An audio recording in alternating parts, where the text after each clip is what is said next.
All right, so we know that obviously the NBA's weekend festivities is going on, and it's been great so far. And nobody to talk more about the NBA than other than the current defending champion Golden State Warriors. Joining me live via the Global Satellite Network, presented by StreamYard, Cyrus Saatsaz. All right, so I always love the weekend festivities with the NBA because you watch the dunk contest, you watch the 3-point shots. Then you get the All Star game. What's the look of the Golden State Warriors going into the All Star break and then coming into the second half of the season? Because we know things are going to get tough, but it doesn't seem to break Golden State away. They've been in this multiple times. What are you seeing in the state of the team so far after going through the first half of the season? It's actually over 2/3 of the way over in terms of the season. They're 58 games in, 24 to go.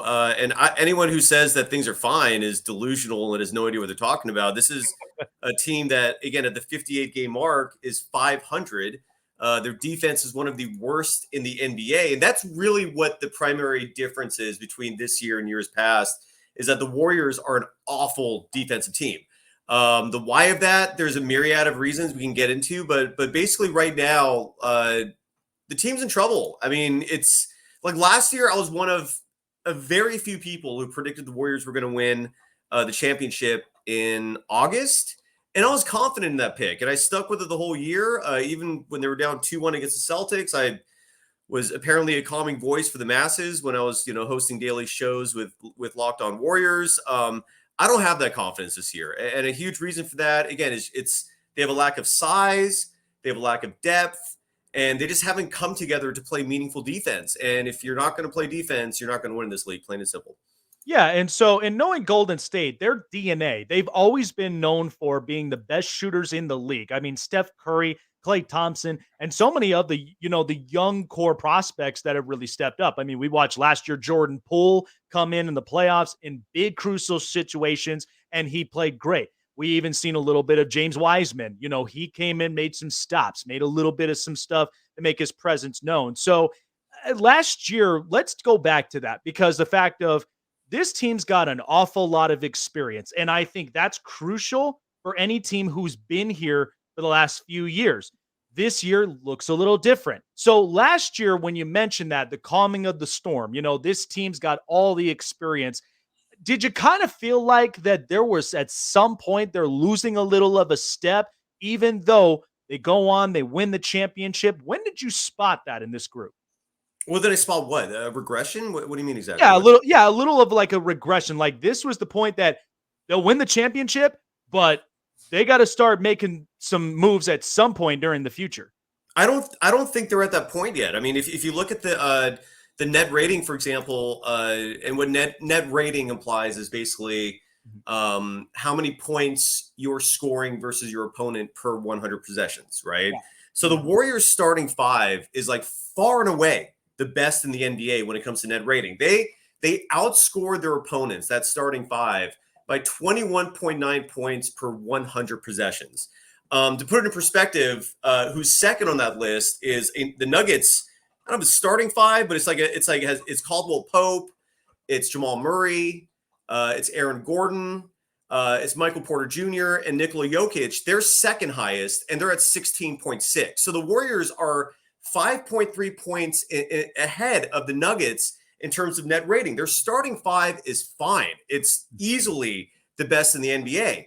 The problem is when you get to the bench. And, there's an old adage called strength in numbers for the Warriors, and that rings very true. It's not just an adage. In all their championship years, except for maybe the second Kevin Durant year, this was a team that had depth that oftentimes in the playoffs, whereas most teams go 8, maybe 9 men deep, the Warriors would go 10, 11, 12. And they did that even last year. Like, I don't think they're world champions without Gary Payton II coming back in the NBA Finals. He was that important for him as a defensive presence. And the bench has been the issue. The team let 5 veterans go after the season, replaced them with 3 lottery picks who were already on the roster, Wiseman being one of them. Wiseman didn't even play last year. So he was expected to play this year and give them size.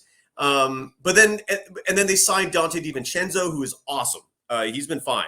JaMychal Green was the other quote unquote big veteran addition this offseason. He's starting to come into his own. He had a very slow start to the season. But the problem is when you go beyond that, because the front office envisioned the Warriors were going to be playing Kuminga, they're going to be playing Moses Moody, and they're going to be playing James Wiseman. These are 3 lottery picks taken over a 2-year span. And Steve Kerr and the front office are at a complete impasse right now. There's sort of like a proxy war going on behind the scenes because Kerr has no faith in those lottery picks, or very little. He plays Kuminga a decent amount of minutes, but Moody is persona non grata.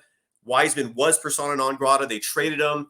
And where the Warriors are failing this year is that Kerr, for some reason, thinks that these two-way guys they signed deserve heavy minutes. And these are Anthony Lamb and Ty Jerome.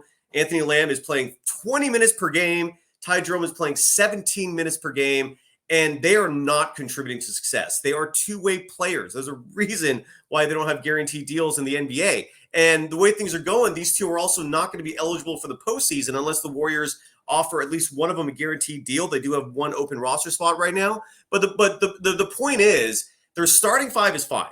Stephen Curry, Klay Thompson, Andrew Wiggins, Draymond Green, Kevon Looney. If those 5 are healthy and playing, the Warriors are set. Like their core is still going strong. Klay's having his best best offensive season ever. Stephen Curry is still putting up numbers that he was putting up 10 years ago. Draymond Green is still one of, if not the best defensive players in the NBA, and he's still a solid facilitator offensively.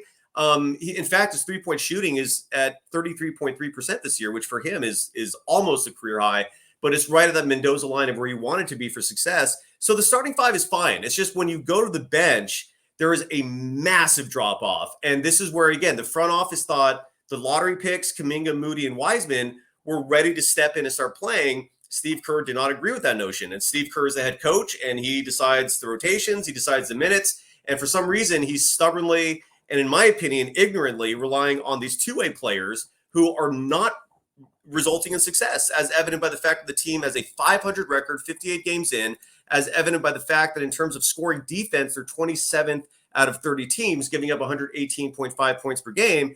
And the good news is they traded for Gary Payton II. He's exactly what they needed. Unfortunately, he's hurt.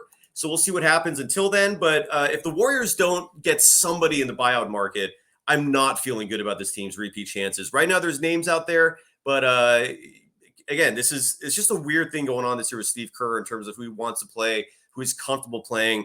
But what he's doing so far is not succeeding. Again, 500 record this deep is not a good look. Yeah. Oh, no, I totally agree, especially when you got a lot of teams like, for instance, Memphis. I'm not a big fan of Memphis because I feel like at some point they're going to be that team that's making all this noise. They're making all this ruckus. And then what's to say? They go in the first round and then they get upset. Like I watched this team, and it's a very, very good possibility. Sacramento, they're just riding this magical train because I do like Domantas Sabonis. I do like De'Aaron Fox. And, we haven't seen this out of Sacramento since the Chris Webber years and the Mike Bibby and all of them. But you're right. I mean, watching that, the bench is absolutely important. We watched this with, the Phoenix Suns 2 years ago when they played Milwaukee. They needed to have those guys. Unfortunately, Milwaukee's just such a good defensive team that they'll be in your face. They force you to make those shots. So, going into potentially the playoffs for the Golden State Warriors. So the Suns make a big move getting Kevin Durant. I like the move. I'm like, this is going to be very challenging. And the Suns, they need something to revamp because you got to get Devin Booker on the right position. You give Chris Paul a little bit of some help. And DeAndre Ayton, if he's giving you rebounds and block shots, that's all I need. So there's some adversities that's in front of Golden State right now. And so how do you kind of outlook this, potentially if the playoffs started today? What exactly would Golden State have to do to get to bypass to maybe potentially get themselves back in the Western Conference final? Well, again, I really think they need to attack the buyout market. They have no size right now. Their tallest player is Kevon Looney at 6'9". JaMychal Green is listed as 6'9". I think he's closer to 6'8". But then you have Draymond Green, who at 6'5", 6'6", oftentimes plays center. You have Andrew Wiggins, who at 6'7", sometimes plays power forward. It's Jonathan Kuminga at 6'8", is playing power forward center sometimes. This is a very small team. This is what Kerr likes for some reason. Look, it worked last year. You look at the last 4 teams remaining in both the Eastern and Western Conference Finals. None of them had a traditional big. Bam Adebayo was the closest to it, or Time Lord, right? Those are your two like largest centers, and that did not result in a championship. The Warriors, with their lack of size, did win a title. So it's hard to argue against Kerr's logic in that regard, but they also last year had like Nemanja Bjelica, who was grossly underrated, who was helping off the bench. They had Otto Porter Jr., who at 6'8", was invaluable. And I don't see where they're getting that from this year. Look, I'll say this. The Suns still don't worry me so much, because you have to remember with the Golden State Warriors, even with the struggles this regular season, this is still a team with like complete championship DNA. I mean, the core pieces of a team that won 4 titles in 8 years is still there. They know how to win. They know how to grind through the playoffs. A huge part of me thinks that they're literally just sleepwalking through the regular season in anticipation of the postseason.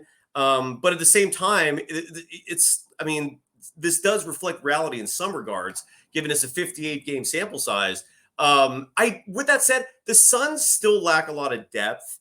Devin Booker's dangerous. The team that worries me the most are the LA Clippers, simply because there's really only 2 players in the NBA that have given Draymond Green difficulties, and Draymond is everything for the postseason. Draymond can guard Nikola Jokic. No one else can do that.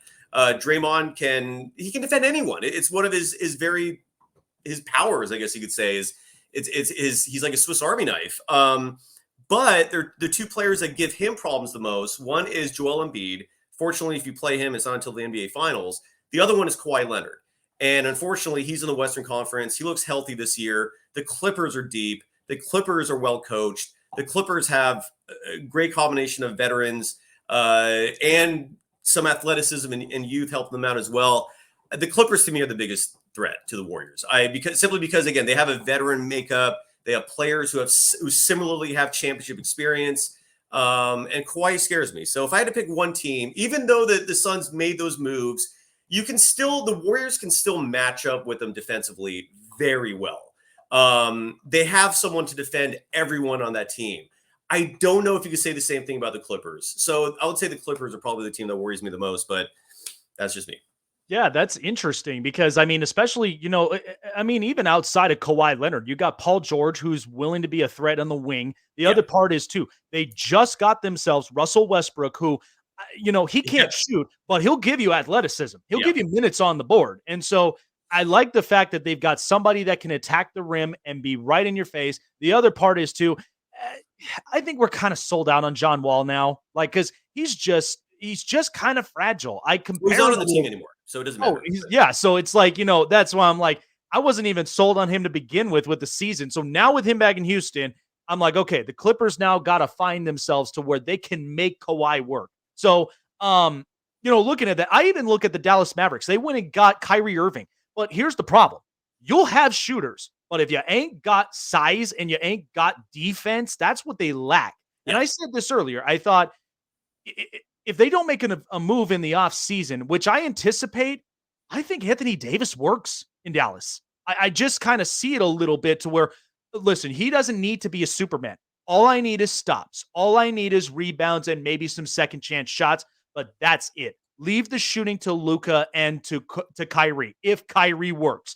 But Dallas could easily be a beatable team. They don't. What do you mean Anthony Davis? I'm confused. Did he get traded there, or what do you? No. Like in the off season. So for next year, yeah, absolutely. Yeah, because right now Dallas, they're lacking in that with defense. Agreed. So that's where I can see Dallas is a beatable team, and it's not like Golden State hasn't gone toe to toe with them before. So and I think experience is everything with this. So I explained this early on the show, and correct me if I'm wrong about it, but we watched these super teams in the last few years, watching them. How rare is it that super teams truthfully do win championships? Because I feel like experience is everything. You got to have the right guys who play situational basketball. And I think the Golden State Warriors are the prime pillar example of that. Because if I got Steph, who's not cooking well, but I get Klay Thompson, who's a ghost, he goes in and plays, everybody now starts to play and gel. So, I thought of this with Michael Jordan. He could not win it by himself without Scottie Pippen. And then I look at, Kobe. Yes, he had a super team in the Lakers, but it didn't work against the Pistons. But he gets, real good duos. So how important is that? And is that kind of a rarity that super teams really do win in this league?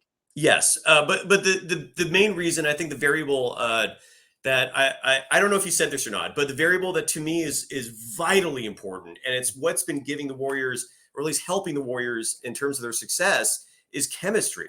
And what you don't get with super teams is you're putting these massive egos. Yes, incredible talent, but these are also massive egos. You have no idea how they're going to work together. This is still a team sport. So even if you have all the talent, if the team isn't working together, it's just not going to work. And so the Warriors, in terms of chemistry, have always been a level above everyone else. And a huge reason for that is for the simple reason is, sorry for being redundant, they draft incredibly effectively. I mean, almost every player on the team that gives them minutes, that contributes, was a draft pick. Andrew Wiggins is the one notable who isn't, but he was the end result of Harrison Barnes, who was a draft pick. So to me, it's chemistry, and that's what befalls a lot of these super teams. It's why the Nets failed. Although they also never have really had a leader. That's the question I think that still is out there for the Clippers. Like, do they have chemistry? Even though they have this insanely deep team, where someone like Robert Covington is like your 13th, 14th guy. I mean, That's that's right. absurd. But do they have chemistry? Do they work together? And that is the brilliance of Steve Kerr's system, that which he took largely from Phil Jackson, partly from Greg Popovich. Is it's a motion style offense. People use that term split action a lot, which is just a derivative of Phil Jackson's triangle. And you need chemistry to make that work, because it's all about movement. It's all about trusting your teammates, and the Warriors have that. So to me, yes, that is the absolute variable, and it's a huge reason why these super teams don't work. And it also gives give credence to maybe why a team like the Grizzlies, a team like the Nuggets, could find success, because they also have similarly great chemistry. That's what I think is more important. But you're right, and even and chemistry is a huge part of it for the Lakers. I mean, the Lakers, Yeah. you brought up that Pistons series, but Kobe and Shaq had fallen out by that point. And that was, I don't know if that was a bigger reason, or the fact that the Karl Malone got injured before that series started, and Shaq had no other help in terms of size. You go back to the Jordan Pippen years, Jordan and Pippen never won titles without Horace Grant or Dennis Rodman. I mean, they needed some size as well. But chemistry was huge with them too. So I think it's chemistry, but I'm sure talent obviously is important. Steph Curry is one of the greatest players ever. So yeah, that plays a part in it too. But yeah. No, yeah, I totally agree with chemistry. I'm on the same page as you are, because I'm like, when you speak the same language on the court, whether Yeah. offensively or defensively, that's what makes it important, because that's what separates really the boys from the men. I Mm-hmm. can tell you, watching the Western Conference, because I just feel like the West is a little more wide open than I feel like the East is, because the East, I'm getting at least 3, 4 teams out of that Yeah. you can't get past. You can't get past Boston. You can't get past Milwaukee. You're lucky if you do get past, a Philadelphia, or even what I really like this year has been the Cleveland Cavaliers. They're a Mm-hmm. young team, growing some experience, but Donovan Mitchell looks so good there. Yes, he But does. but what's interesting is with the West being a little wide open, I think Sacramento's building something interesting, but they're still a little young. There's a little more they have to build upon. And then, like you mentioned, the bench is the very most important thing. So I just feel like in the playoffs, the teams I trust the most, I trust Golden State. I trust a little bit of Denver, as long as Jamal Murray is healthy, because the last Mm-hmm. few times it's felt like Nikola Jokic has to be everything. Yep. And then there's bits and pieces where I feel like Dallas, if they don't play Golden State, they could maybe win the first round, but then who knows what happens in the second round. So I think the West is really wide open, in my opinion. Agreed. I agree. I totally agree. Yeah, I've never seen the Western Conference like this ever. I mean, parity is rampant right now. And if you look at the standings, I mean, the Kings, first of all, like I think inexperience will be their downfall. I don't know if I see them doing much in the postseason. But you're right, man. I mean, you look at the Western Conference, and like the Warriors, for example, are the 9th seed right now, but they're only 2 games behind. Or I'm sorry, 2.5 games behind the 4 seed Clippers. Yeah. So and then the third. So what separates the Kings at the 3rd seed and the Thunder at the 10 seed is 4 losses. Yep. So the 3 and 10 seeds, and then the Utah Jazz are literally like right there. The Trailblazers are right there. The Lakers just made a lot of moves, so they're going to be trying to angle themselves in. They're 2 games back of the play-in right now. Yeah, you're right, man. The Western Conference is deep. I mean, there's really only 2 teams in the West that are vying for Wembanyama right now, and that's the San Antonio Spurs and Houston Rockets. Everyone else is in it in some regard. So yeah, it's a crazy West. And like I said, if you had asked me, for example, like which team would you not want to play in the first round, I would 100% say the Clippers. Like I Yeah. do not want to face that team in the opening round. I mean, I don't want to play the Suns either. I don't want to play Denver or Memphis. But if I had to pick one team that I wouldn't want to play super early, it would probably be the Clippers. But yeah, man, the West is crazy this year. I have no idea who's going to come out of it. Last year, I was confident. I had the Warriors again picked in August, like before training camp was done. I knew this team was going to do it.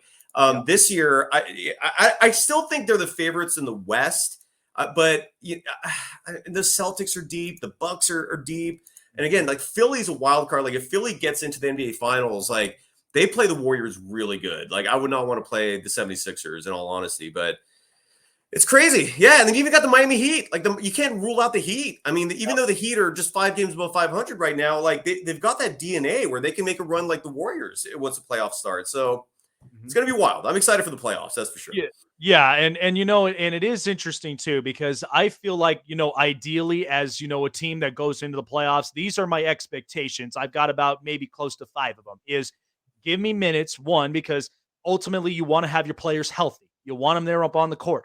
Give me buckets, especially ones that are momentum builders. Even if Mm-hmm. we don't have to honestly go and win every single fast break, but you got to be smart as far as shooting right in the perimeter, or even if it's giving me a wing shot, whether it's on the edge, that's going to give you that point momentum. And then, of course, I need some stops. I need defense to really hold on because, of course, it's you against the time, usually every time I watch that. And when they control possession and they control shutting down opposing offenses, I'm like, that's a team that's going to give me fits. And so that's where I like it the most when it comes to NBA playoffs. But isn't that nuts? Portland, Utah, and Sacramento are all just better than what the Lakers are right now. Like that's insane. And I look at it, I'm like, what has happened with the most expensive franchise that I've ever watched, growing up as a kid and just seeing this completely unravel? I don't know. I You're talking really about the don't know. Lakers? Yeah. Yeah, they're a train wreck for sure. But again, the moves they made the offseason were I thought were really good. Like I was clamoring for Jared Vanderbilt, for example, to be traded to the Warriors, and I think the Lakers got a steal there. D'Angelo Russell isn't much, but I mean, the Lakers have their issue to me has been very similar to the Warriors. Like they gave up the very identity that won them a championship in 2020, and that was defense. When they gave away Caldwell Pope, when they gave away Alex Caruso, when they gave away Kyle Kuzma, and what you're Yeah. getting back in return is Russell Westbrook. Like I still don't understand what the hell they were thinking there. Because the moment they made that trade, I thought it was done. Oh, they were But lacking shooting all over the yeah, place. and That's why I'm shooting. like, now after seeing the trade and them going and even getting D'Angelo Russell, which of course, seeing the Warriors did the smart. They were like, you know what? Everybody's not buying into D'Angelo Russell that year, but yet he turned out to be a really, really good price tag. And that was when they finagled that deal with Minnesota. And I was like, once they got Andrew Wiggins, that just worked perfectly for Uh Golden huh. State. So Yes, it I'm did. like, yeah. So I just feel like it is everything when you have a front office and you have a general managing that just they're seeing what's happening in the draft. They're looking at a lot of their prospects. I mean, thank God, even when we have the G League now, you get a lot of those guys and guys that can step up, play in that level. So it's like for Golden State, they just have a really, really good front office that are very smart. And I love Bob Myers, man. Like I love Man. the fact that he's made those many moves all the way around. And Joe Lacob just really just knows how to trust a lot of his pieces. So um one thing I'll ask before we wrap everything up. So, this trend in the NBA, because we know the NBA is not perfect. There are times where, we got March Madness coming around the corner. And I've said it several times. NBA has got to respect the talent coming out of college hoops because we're watching, draftees that are coming in, the big fish that everybody is right now trying to buy into for their first round pick. And, I see a lot of stories in college basketball. I mean, what have you seen from college hoops that maybe somewhere in between NBA's got to get a little bit better on so that, because we watch the NFL and the NFL loves college football, Oh, it's night and and so, day different. Yeah, oh, it's yeah. night and day So, different. yeah. So, what is, Well, what is your perspective on that? my perspective is, so I'm old enough to remember when college hoops actually had players stay for 3, 4 years. I mean, Michael Jordan wanted to stay for his fourth year, and Dean Smith told him, "Dude, no, you're too good." But back then that was unusual for players to leave early. Now we're heading toward a trend where the one and done scenario, which is currently in play, is going to be phased out. And so you're going to start. I don't know if the NBA is going to start letting high school players in, or if they're going to make players at least play for a year in some sort of G League scenario, kind of like with the G League Unite or Ignite, or maybe there's two of them. I can't remember. But Mhm. college basketball to me has suffered tremendously as a result of Yeah. players not staying. To the point where, like, I used to be a college hoops junkie. I do not follow it at all anymore. Just for that reason. I can't get entertained watching players who, like, 99% of them have no shot in the NBA. It just kind of defeats the whole point for me. So unfortunately, I don't agree with this. I wish it was the opposite and players stayed for 2, 3, 4 years. I think it's good for individual growth. I think it's good for not for societal growth, given you have to interact with every human being around you.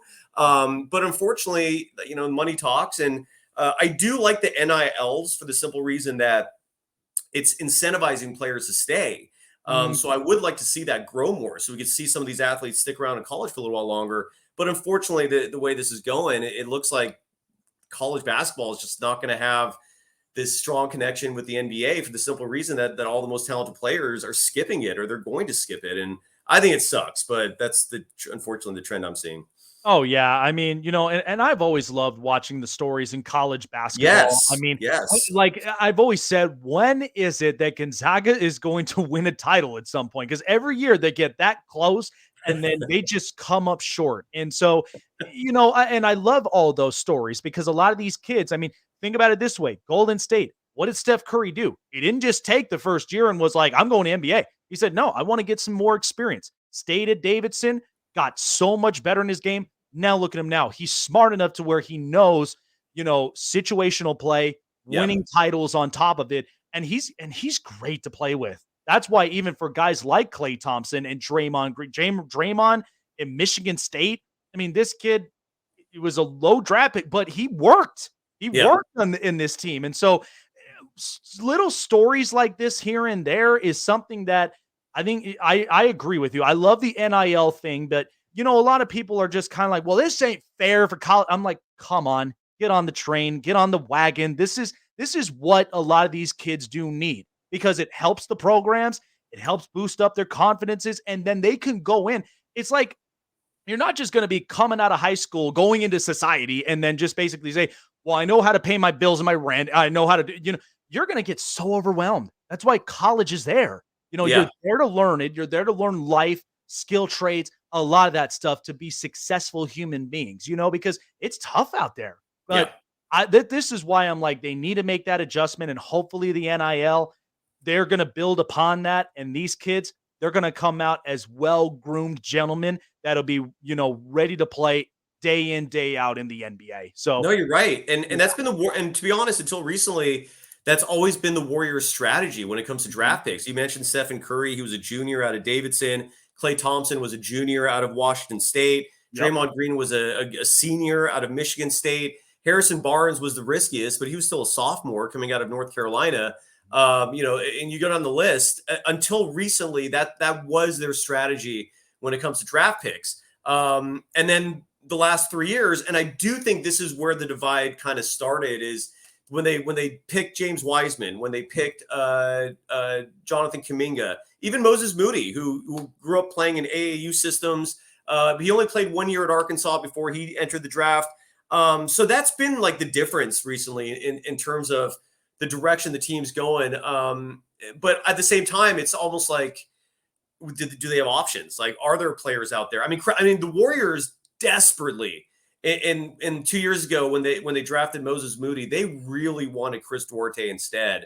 You saw like Joe Lacob like visibly express frustration when the Pacers took him a pick ahead. And he would have been perfect, I think, because he was 24, I think, coming into the draft. He was a 4-year player. So that is usually what the Warriors have done.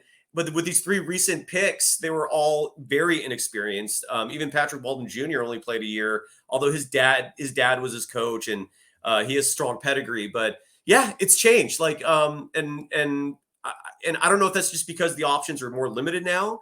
I don't know if the Warriors themselves decided on a change of direction. I don't know why you would make a change given what you've been doing has been working. But yeah, I see it. I see it. And I don't know if that's why Wiseman was a bust and got traded. I don't know if that's why Kuminga is not developing as fast as people would like. I don't know if that's why Moses Moody like never plays. He gets DNPs night in, night out. So it is interesting. Yeah, I would like to know that answer as well. Yeah, absolutely. Well, it'll be an interesting look in the playoffs, especially, with the NBA All-Star weekend wrapped up. And now, we're getting into the final remaining games. So it'll be interesting to see what Golden State does. But I've got a lot of trust in them with their experience, and they're going to try to make things work because, regular season's regular season play, but Yep, it's all what you leave it on into the playoffs. So, absolutely. Cyrus, I appreciate you coming on by. Where Yeah. can people find you with everything Golden State Warriors? Yeah, and just to add on to that real quick, I would not be surprised, and I don't think anyone should be surprised if the Warriors do end up winning the title. If you're a gambling person, for example, like I'm seeing some wild odds right now where like I think on FanDuel they're plus 1,600 right now to win the championship. I think I saw somewhere they were plus 1,900. Those are phenomenal odds. Like, so if you're a gambling person, jump on it now because the Yep. moment the playoffs start and the Warriors win that first game and they're up 1-0, those odds are gone. Like they're going to be back down to like plus 100. Like it's going to be gone immediately the moment the playoffs start and the Warriors show any signs of life. So don't be surprised if the Warriors do make it happen again this year. I would love to have discussions during the offseason and beyond about Stephen Curry's legacy as a 5-time champion. Like I want that discussion, and I think most members of Dub Nation do as well. But this season's been a mess, and we'll see what happens. And people can literally watch the Only Daily Warriors podcast by subscribing to Locked On Warriors. It's available on YouTube. It's a podcast, so it's on every platform. You can follow the program on Twitter at Locked On Dubs, and you can follow me on Twitter at Dog Surf Roadshow. Thanks, man. Nice meeting you. Oh, absolutely. Good meeting you too, Cyrus. Yeah. Always fun, especially doing interviews like this. God, I was stacked all over with just, 4 interviews, and I figured, why not add one more into the middle of the mix? There It's you go. the You made same it. weekend. We're killing it here on the show, and we're just Nice. absolutely providing quality and great content. And Good love the stuff. stuff you bring on and the insights about the Golden State Warriors. Man, that just made me pumped up now to just even go and even living in Vegas, put a bet down on it. I'm confident in that now with Golden State. You can't count For them those out with those odds, numbers. Yeah. yeah. For those odds, yeah. Yeah. All righty, Cyrus. Thank you so much. Enjoy the rest of the weekend. Have a You too, great man. week, and we'll You too. see what happens with those Warriors down the stretch. Take care, man. Take care.